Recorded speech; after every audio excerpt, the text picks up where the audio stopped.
The engines were finding life difficult. Workmen were mending the viaduct on the main line.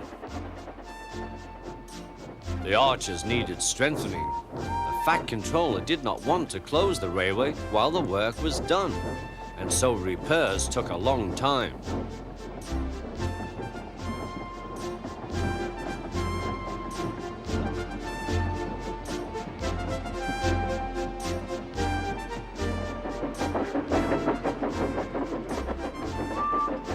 The engines had to take great care when crossing the viaduct, and the delay often made them late on their journey to the junction, where they knew Thomas would be ready to collect his passengers.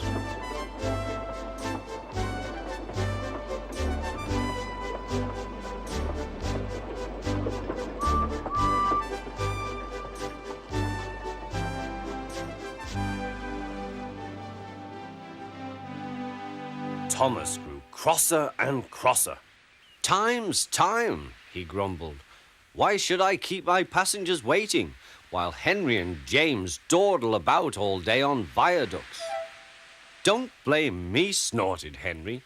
"If we hurried across the viaduct, it might collapse, and then you'd have no passengers at all. What would you do then?" "Run my train on time, for one thing," retorted Thomas. He hurried away before Henry could answer.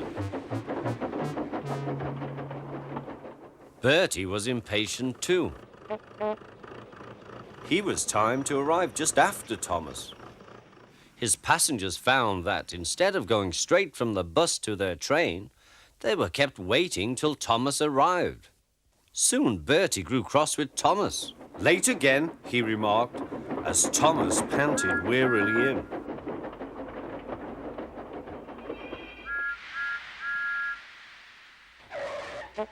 "We may be friends, but I thought you could go fast, Thomas.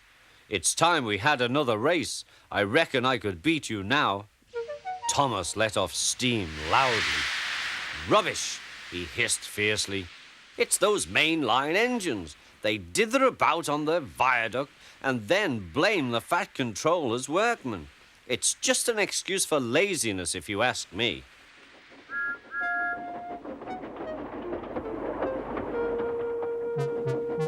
One day, James was later than ever at the junction. "I'm sorry, Thomas," he puffed. "I was held up at the station, and the viaduct made it worse." "It's lucky for you I'm a guaranteed connection," grumbled Thomas. Before James could answer, he puffed importantly away. Come along," he panted to the coaches. Annie and Clarabel did their best, but Thomas soon found that he couldn't save much time. Suddenly, Thomas saw Bertie ahead. His radiator was steaming. "What's the matter?" asked Thomas. "You should be at the station by now. You're late." "I feel dreadful," moaned Bertie. "All upset inside, and driver says he can't make me better." "Thank goodness you're late too.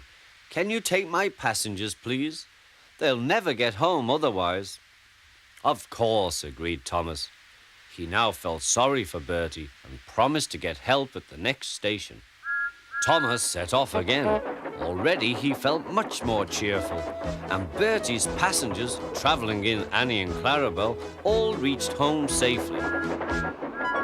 When Bertie was better, he came to thank Thomas. "I am sorry I teased you about being late," he said. "That's all right," said Thomas. "I'm glad I could help. There are times when being late isn't such a bad thing after all." With a last cheerful greeting, the two friends went back to work.